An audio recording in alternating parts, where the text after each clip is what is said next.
I talked about my, undiagnosed narcissist mom, was suspected narcissist.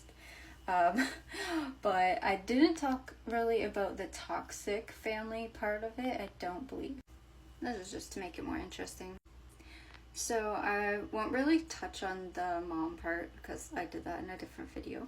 But my cousin lived with us for a long time, and she was not a good person at all. Like, she would hit and abuse our animals if she was mad at us. So say she was mad at me personally, instead of coming to me or taking it out on me, she would take it out on my cat and do it that way. So I would always wonder why my cat is flinching every time somebody goes to like pet or something, or I did, and I know right then, this bitch just hit my cat and is abusing my cat, and that's just not okay. She did it to all the animals. She did it to her animal before it unfortunately passed away because of her own negligence.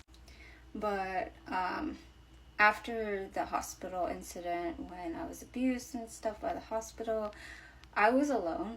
Like, nobody cared. I didn't get any hugs. Nobody said I love you. I was treated like just some burden that is just there, and that is in so much pain that they're not doing basically Cinderella stuff like around the house anymore, because they're trying this new thing called boundaries and working on themselves only to get past it and, heal.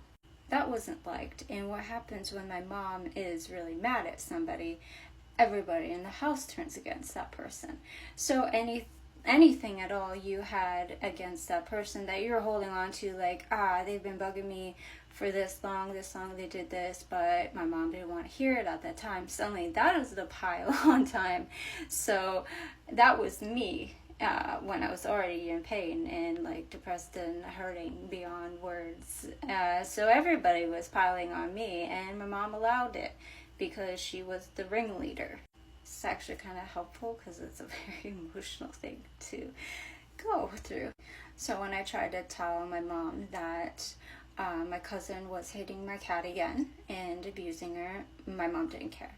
She just ignored me, let it happen, because she was mad at me because I wasn't cooking for all of the family members like I used to do, and I was just doing myself, and I wasn't like doing everybody's dishes and everything around the house and bending over backwards, and I was setting boundaries and saying, please don't come into my room, and I am locking it as per I was instructed, and she didn't like it.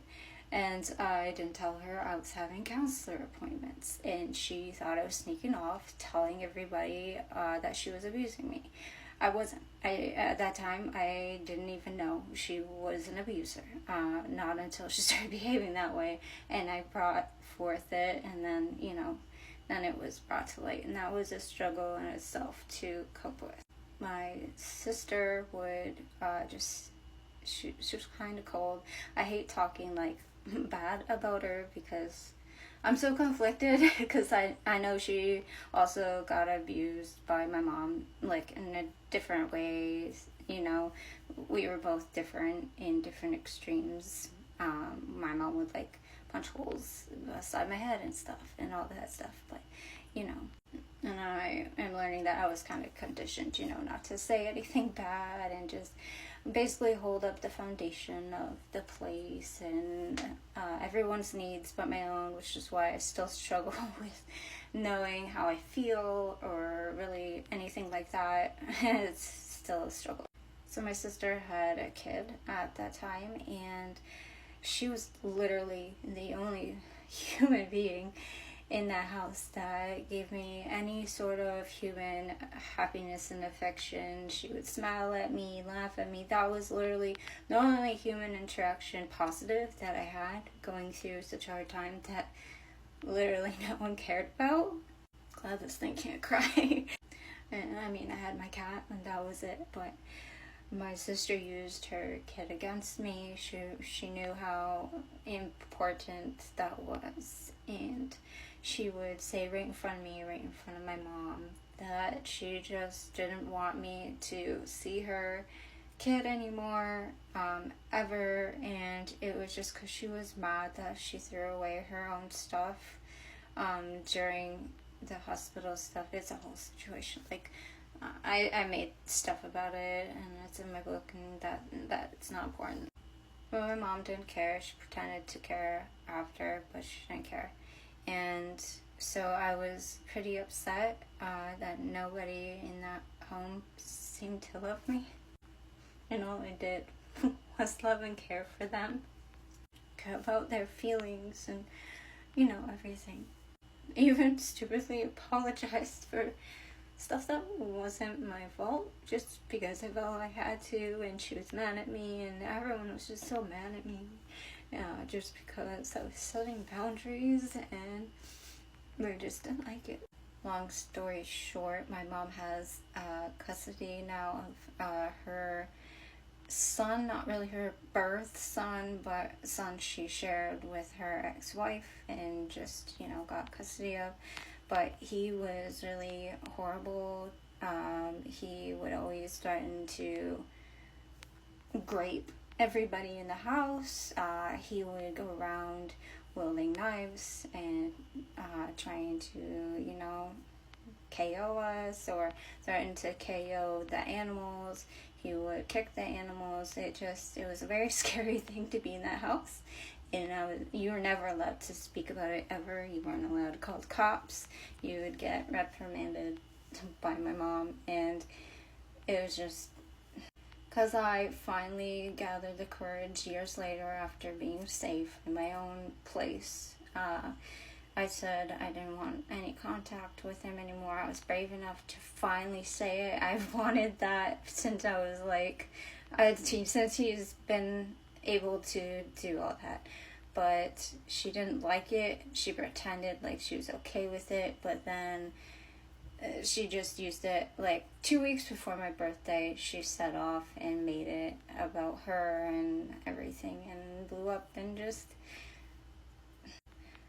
then I didn't hear from my sister for a week straight, and the first thing she said to me was a lie.